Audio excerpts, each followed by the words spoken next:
ఖమ్మం నగర శివారులో భారీ ఆపరేషన్ వెలుగుమట్ల వినోబా నగర్ భూదాన్ భూముల్లో పేదల ఇళ్ల కూల్చివేతలు. భూదాన్ భూముల్లో 4 జిల్లాల నుండి వేల మంది పోలీసులు మోహరింపు. మా రేవంత్ అన్న, మా తుమ్మలన్న, మా సీనన్న అని ఓటు వేసినందుకు తగిన శాస్తి అయ్యిందంటూ కన్నీళ్లు పెట్టుకుంటున్న బాధితులు. కవరేజ్ కోసం వెళుతున్న మీడియా ప్రతినిధులను ఎక్కడికక్కడ అడ్డుకుంటున్న పోలీసులు. మీడియాకు అనుమతి లేదని పైనుంచి ఆదేశాలు ఉన్నాయంటున్న పోలీస్ అధికారులు. భూదాన్ భూముల్లో అప్పులు చేసి ఇల్లు నిర్మించుకున్నామని అర్ధాంతరంగా వెళ్లిపోమ్మంటే తమ బ్రతుకు ఏంటని బాధితుల ఆవేదన. పోలీసులను ప్రతిఘటించేందుకు కర్రలతో సిద్ధమైన నిర్వాసిత కాలనీ యువకులు. మొత్తానికి ఖమ్మంలో హై టెన్షన్ వాతావరణం నెలకొంది. పేదలు భూదాన్ భూముల ప్రాంతంలో ఆర్తనాదాలతో దద్దరిల్లింది.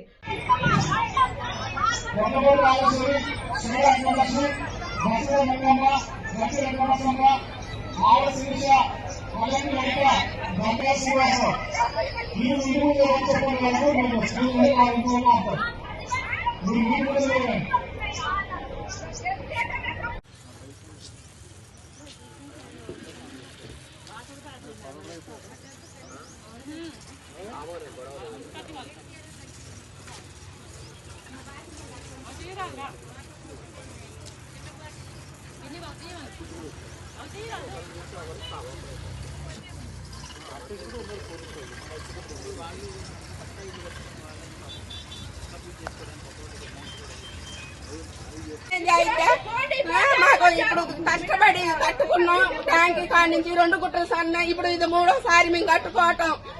నెల నుంచి పంగు లేకోకుండా ఏం లేకోకుండా ఈయన సాయం చేస్తాడని ఈయనకి డబ్బులు లేకుండా ఓటెత్తి ఇలా అన్యాయం చేసి ఎవరికేసారమ్మా? ఎవరికేసారు? ఎవరికైతే జగన్ రేవంత్ రెడ్డి గెలవాలనే రూపాయి లేకోకుండా గెలిపించినాం. ఈ ఒక్కసారి ఆయన కొంచెం సాయం చేస్తాడని. కరెంటు సంవత్సరం నుంచి లేదు, నీళ్లు లేవు, నిప్పులు లేవు, కడుపుతా ఉన్న పిల్లలు అన్ని. నెల నుంచి పోలీసు వాళ్ళు వచ్చినా కూడా ఒకరోజు తిని ఒకరోజు తినకుండా ఉన్నాం సార్.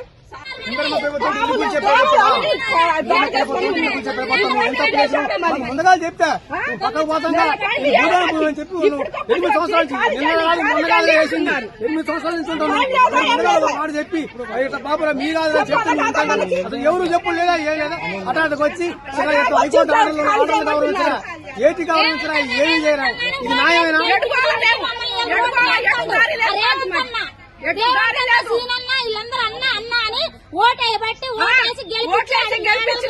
మిద్దల మీద కూర్చోబెడితే తీసుకొచ్చాను మమ్మల్ని.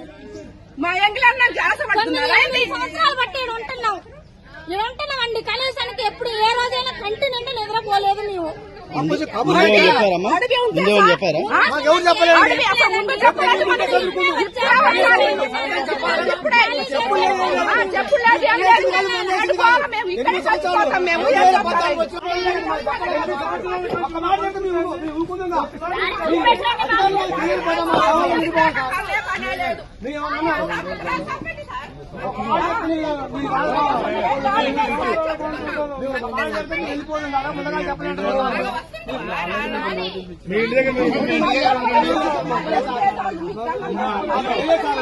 ఇప్పటికైనా తొందర చేసుకుంటే బాగుంటుంది.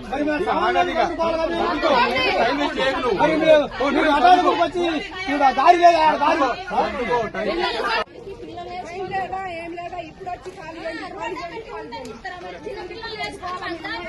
మాయా ఇక్కడే చచ్చిపోతాం అందరూ. ఆడలు పిల్లలు అందరూ ఇక్కడే చచ్చిపోతాం. అప్పుడు ఏటుదారి చూపిస్తారో చూపించండి మీరు. చెప్పండి. ఇక్కడే చచ్చిపోతాం. కీర్తనాలు వేసుకొని చుట్టూలు వేసుకొని కాలపడి ఇక్కడే చచ్చిపోతాం మేము. అసలు మేము ఎట్లా వేస్తారో